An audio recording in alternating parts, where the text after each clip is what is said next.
এপেক্সৰ judgement আহিছে ই অত্যন্ত বেদনাদায়ক আৰু আমাৰ মনত ই এক প্ৰকাৰ হতাশা সকলোৰে মনত আনি দিছে যিটো সময়ত ৰাজ্য চৰকাৰে মেধাৰ ওপৰত নিযুক্তি দিব আৰু সম্পূৰ্ণ অসমত এটা মেধাৰ পৰিৱেশ সৃষ্টি হৈছে এই মুহূৰ্তত APSCৰ যোৱাকালি যিটো জাজমেণ্ট আহিছে মই গোটেই পঢ়া নাই কিন্তু বাতৰি কাকতত যি ধৰণে প্ৰকাশ পাইছে সেই জাজমেণ্টটোৱে যদি সঁচা হয় ই দুৰ্ভাগ্যজনক আৰু ই আমাৰ মনত বেদনা দিয়ে কষ্ট দিয়ে আমি নিশ্চিতভাৱে উচ্চতম ন্যায়ালয়ত আমি আবেদন কৰিম আৰু আমি চেষ্টা কৰিম শেষ মুহূৰ্তলৈকে যাতে APSCৰ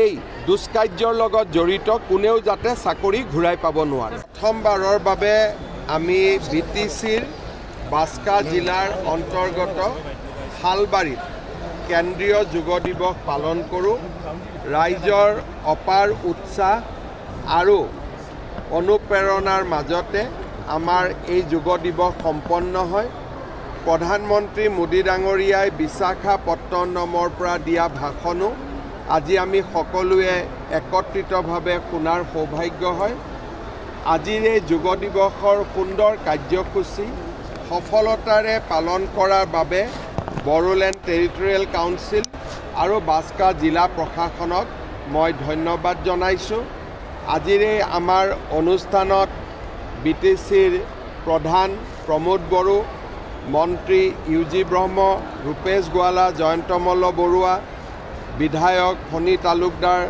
আৰু কেইবাগৰাকীও বিধায়কে ইয়াতে অংশগ্ৰহণ কৰে ৰাইজে অংশগ্ৰহণ কৰে বিভিন্ন সামৰিক অৰ্ধসামৰিক বল যুৱক যুৱতী সকলোকে মই ধন্যবাদ জনাইছোঁ শালবাৰীৰ লগতে আজি সমগ্ৰ ৰাজ্যতে আন্তৰ্জাতিক যোগ দিৱস পালন হৈছে মই পুনৰ এবাৰ ৰাজ্যবাসীক আন্তৰ্জাতিক যোগ দিৱসৰ শুভকামনা জ্ঞাপন কৰিছোঁ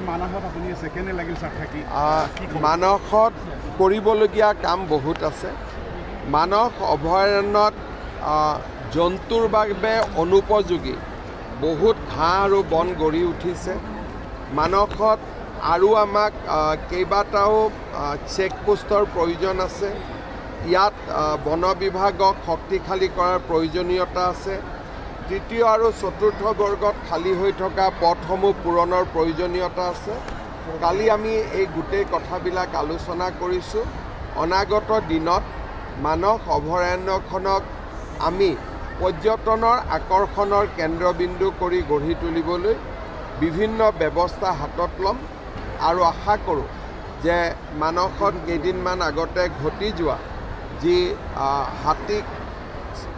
হাতী দাঁতৰ চোৰাং ব্যৱসায়ৰ এটা চক্ৰ গঢ়ি উঠিছিল সেইবিলাকো আমি লাহে লাহে নোহোৱা কৰিব পাৰিম আৰু মানসক আমি এখন ভাৰতৰ ভিতৰতে পৰ্যটনৰ কেন্দ্ৰলৈ ৰূপান্তৰ কৰিব পাৰিম আচলতে আপোনাৰ চৰকাৰ অহাৰ পৰা ইয়াত শান্তি বিৰাজমান হৈছে আৰু আপুনি নিজে আহি মানসত থাকিলে মানসত এটা সময়ত মানুহ যাব পৰা নাছিল কেনেকুৱা লাগিছে নিজৰ ৰাতি আছে আজি মই কলেজত পঢ়ি থাকোঁতে মানসত আহিছিলোঁ ডিগ্ৰীত যেতিয়া ফাৰ্ষ্ট ইয়াৰ পঢ়ি আছিলোঁ তাৰ পিছত মানসত অহাৰ পৰিৱেশো নাছিল আৰু এটা ভয়ৰ পৰিৱেশ আছিল যোৱাবাৰো মই ৰাতি মানসত আছিলোঁ এইবাৰো মই আছোঁ দুবাৰ মই মানসত থাকিলোঁ প্ৰতিবাৰে মানুহৰ মাজত বিশ্বাস আস্থা বাঢ়িছে শান্তি সম্প্ৰীতি বাঢ়িছে মই বড়োলেণ্ডবাসী ৰাইজক ধন্যবাদ জনাওঁ আমাৰ দলৰ ফালৰ পৰা হওক প্ৰত্যেকটো ৰাজনৈতিক দলেই BTC নিৰ্বাচনৰ বাবে লাহে লাহে ব্যস্ত হৈ পৰিছে ছেপ্টেম্বৰ মাহত আমি BTC নিৰ্বাচন দুৰ্গা পূজাৰ আগতে সমাপ্ত কৰাৰ বাবে চেষ্টা কৰিম বিজেপিও সাজু প্ৰতিটো দলে সাজু হৈ আছে গতিকে ইলেকশ্যন আহিলেতো দল সাজু হ'বই লাগিব আমি আগতে কৈছোঁ যে আমি বন্ধুত্বমূলকভাৱে আমি নিৰ্বাচনত প্ৰতিদ্বন্দ্বিতা কৰিম BTCত আসন বুজা পৰা সেই ধৰণে সম্ভৱ নহয় কিন্তু এটা আমি কোনেও কাকো সমালোচনা নকৰোঁ বন্ধুত্বৰ ভাৱেৰে যোৱাবাৰো আমি নিৰ্বাচন খেলিছিলোঁ, এইবাৰো আমি খেলিছোঁ। BTCত অকলে চৰকাৰ গঠন কৰাৰ পৰিকল্পনা বিজেপিৰ নাই। মই ক'লো নহয়, সকলো ৰাজনৈতিক দলে নিৰ্বাচন খেলা উচিত। কংগ্ৰেছে খেলিব, তৃণমূল কংগ্ৰেছে খেলিব, ইয়াতে সকলোৱে খেলিব। নেখেলা দলটোৰ নামহে আমি জানিব লাগিব। ইভেন ভোটাৰ্ছ পাৰ্টি অফ ইণ্ডিয়াও খেলিব। স্যাৰ, যুগৰ প্ৰসাৰ আৰু প্ৰচাৰৰ বাবে কেনেকুৱা ধৰণে ইয়াত চাওক, মোদী ডাঙৰীয়াই যুগৰ প্ৰসাৰৰ বাবে বিভিন্ন ব্যৱস্থা হাতত লৈছে। বিশাখাপট্টনম অন্ধ্ৰত এইবাৰ 2 কোটি মানুহে যোৱা 1.5 মাহত যুগৰ লগত নিজক জড়িত কৰিছে। অসমতো এটা যুগৰ পৰিৱেশ গঢ়ি উঠিছে। যোগ ইনষ্ট্ৰাকচাৰ হৈছে। আমাৰ বিদ্যালয়, আয়ুষ্মান মন্দিৰত যুগৰ আমি সাপ্তাহিক যিটো অভ্যাস আৰম্ভ কৰিছোঁ। মই ভাবোঁ যে যোগক সকলোৱে গ্ৰহণ কৰিব লাগে। সুস্বাস্থ্যৰ আৰু সুমনৰ মানুহ অধিকাৰী হ'ব। শালবাৰী মহাবিদ্যালয়কে আদি কৰি 12খন মহাবিদ্যালয়ত টিউটৰ অধ্যক্ষ আছে, আপডেট কৰা হ'ব নেকি? চাওক, এই গোটেই কথাটো হ'ল কোৱালিফিকেশ্যনৰ ওপৰত। ডেফিনেটলি এই বছৰত যিসকল টিউটৰৰ কোৱালিফিকেশ্যন আছে তেওঁলোকক আমি আপগ্ৰেড কৰিম, কিন্তু যাৰ কোৱালিফিকেশ্যন নাই তাকতো আমি আপগ্ৰেড কৰিলেও UGCয়ে নামানে। হা, অসমততো নিযুক্তি হৈ আছে। এতিয়া আপোনালোকে BTCৰ কথা সুধিছে নে অসমৰ কথা সুধিছে? অসমত এডভাৰটাইজ অক্টোবৰ নৱেম্বৰত আৰু ওলাব। শালবাৰীলৈ ভাল খবৰ আহি আপুনি আকৌ আহি খবৰ দিম বুলি কৈছে। যুঁজটো কোনবাৰ নহয়, কোনোবাই এখেতসকলক ক'লেই তেওঁলোকে তেনেকুৱা সা সুবিধাখিনিও কৰি দিব। ইয়াৰ লগতে আজি যদি বানপানী হৈছে, ৰিলিফ কেম্পত আমি আহিছোঁ, ৰাতি ৰাতি ডিচিসকলে চাউল দালি যোগাৰ কৰিব নোৱাৰে, কিন্তু মানুহটো কেম্পত আহিয়ে গ'ল, মানুহকতো খোৱা বস্তু দিব লাগে। আমি কামৰূপ জিলাত ৰিলিফ কেম্প হ'লে প্ৰথম ৰাতিৰ খোৱা সদায় অক্ষয় পাত্ৰৰ পৰা আমি পঠাই দিওঁ। তেতিয়াহ'লে তেওঁলোকৰ বান বিধ্বস্ত মানুহেও খোৱা খাব পালে, পিছদিনাৰ পৰা ৰিলিফ আহি থাকিলে। গতিকে অকল যে মিড ডে মিল আছে তেনেকুৱা নহয়।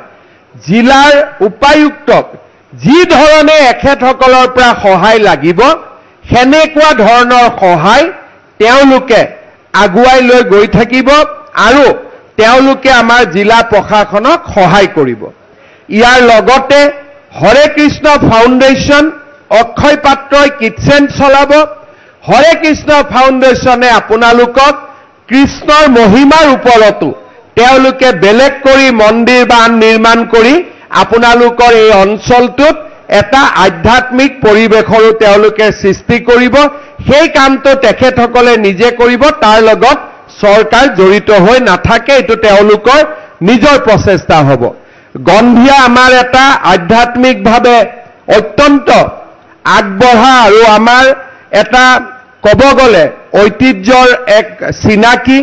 ইয়াৰ পৰাই আমাৰ জ্যোতিষবিদ্যাৰ আৰম্ভণি হৈছিল, বা আজিও জ্যোতিষবিদ্যাৰ প্ৰচলন হৈছে বুলি ক'লে ভুল কৰা নহয়। এখন ঐতিহ্যমণ্ডিত স্থানত এনেকুৱা এটা সুন্দৰ কাম কৰিবলৈ আমাক সুবিধা কৰি দিয়াৰ বাবে মন্ত্ৰী চন্দ্ৰমোহন পাটোৱাৰী ডাঙৰীয়াক মই বহুত বহুত ধন্যবাদ জনাইছোঁ।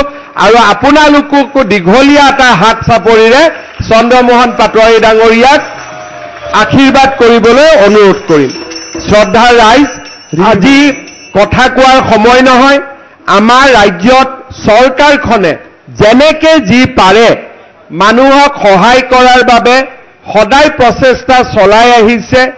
যিমান য'ত যেনেকে দুখীয়া মানুহৰ কাম হয়, মধ্যবিত্ত মানুহৰ কাম হয়, গোটেইখিনি আমি কৰি দিয়াৰ বাবে সদায় চেষ্টা কৰি থাকোঁ। আজি এই মিড ডে মিলৰ আঁচনি হৈ যোৱাৰ পিছত আপোনালোকে নিজে অনুভৱ কৰিব যে এটা কিমান ডাঙৰ পৰিৱৰ্তন এটা ইয়াত আহিছে, আৰু এই জাগাখিনিও যথেষ্ট জীৱন্ত আৰু প্ৰাণৱন্ত হৈ উঠিব। এই চেণ্ট্ৰেলাইজ কিটচেনটো বনাবৰ বাবে আমাৰ ৰাজ্য চৰকাৰে 25,33,90,000 টকা খৰচ কৰিব, আৰু আমাৰ লোক নিৰ্মাণ বিভাগে ইয়াক নিৰ্মাণ কৰিব। মই আমাৰ লোক নিৰ্মাণ বিভাগৰ আয়ুক্ত সচিব, মুখ্য অভিযন্তা সকলোকে ধন্যবাদ জনাইছোঁ।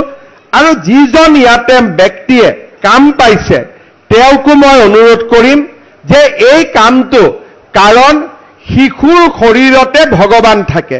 আমি হিন্দুসকলে বিশ্বাস কৰোঁ যে প্ৰত্যেকটো বাচ্চাৰ হৃদয়ত স্বয়ং ভগৱান কৃষ্ণ লুকাই থাকে আৰু সেইকাৰণে আমি বাচ্চা ল'ৰাই কিবা এটা কৰিলে কয় যে তাক একো নকৰিবি, তাৰ গাত ভগৱান আছে, হয়নে নহয়?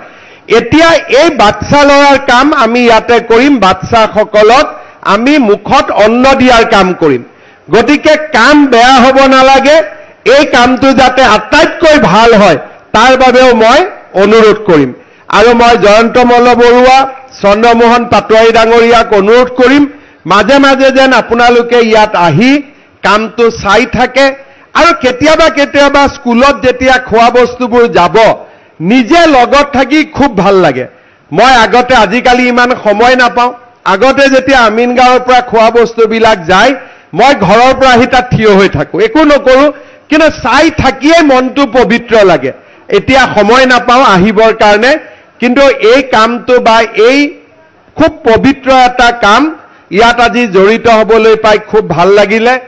আজি দিনটো ঠিক কৰোঁতে ময়ো ভাবা নাছিলোঁ, মই এনেই কৈছিলোঁ 7 তাৰিখে যাম বুলি, কিন্তু আজি একাদশীও, গতিকে একাদশী বুলি ভাবিয়ে দিনটো ঠিক কৰা নাছিলোঁ, কিন্তু নিজে নিজে এইটো ভগৱান কৃষ্ণৰ কাম কাৰণে নিজে নিজে একাদশীতে এই কামটো হৈ গ'ল। আজি আমাৰ হিন্দু মানুহৰ বাবে এইটো নিৰ্জলা একাদশী। নিৰ্জলা একাদশীত এই সুন্দৰ কামটো কৰিবলৈ পাই সঁচাকৈ মই আনন্দিত হৈছোঁ। নলবাৰী জিলা প্ৰশাসন, আমাৰ MP ফণীভূষণ চৌধুৰী ডাঙৰীয়া, চন্দ্ৰমোহন পাটোৱাৰী ডাঙৰীয়া, জয়ন্ত মল্ল বৰুৱা ডাঙৰীয়া সকলোকে ধন্যবাদ জনাইছোঁ। আমাৰ ইয়াত উপস্থিত অক্ষয় পাত্ৰ ফাউণ্ডেশ্যনৰ জনাৰ্দন দাস প্ৰভু আৰু সকলোকে মই মোৰ অভিনন্দন জনাই আৰু গন্ধিয়া ৰাইজক মোৰ সেৱা জনাই আজি ইয়াত অনুষ্ঠিত বিদ্যালয়সমূহৰ বিভিন্ন বিদ্যালয়ৰ পৰা অহা প্ৰধান শিক্ষকসকলকো মোৰ ধন্যবাদ আৰু কৃতজ্ঞতা জনাই মই মোৰ বক্তব্যৰ সামৰণি মাৰিছোঁ। ধন্যবাদ। জয় হিন্দ, বন্দে মাতৰম। হৰে কৃষ্ণ হৰে